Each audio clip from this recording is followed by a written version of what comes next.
بسم الله الرحمن الرحيم. واسأل القرية التي كنا فيها والعير التي أقبلنا فيها وإنا لصادقون.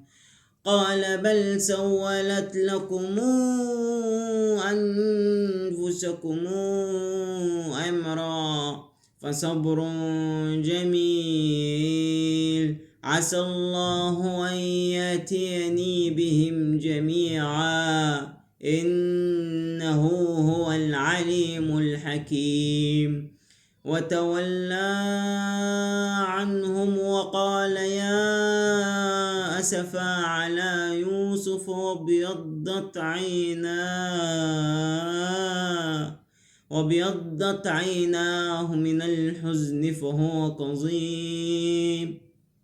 قالوا تالله تفتأ تذكر يوسف حتى تكون حرضا أو تكون من الهالكين.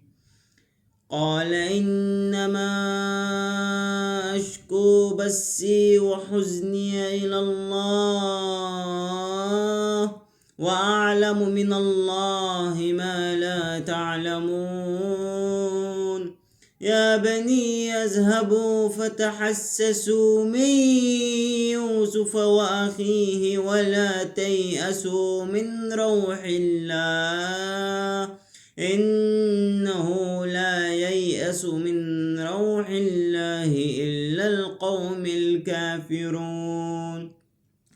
فلما دخلوا عليه قالوا يا أيها العزيز مسنا وأهلنا الضر وجئنا ببضاعة مزجاة فأوف لنا الكيل وتصدق علينا إن الله يجزي المتصدقين.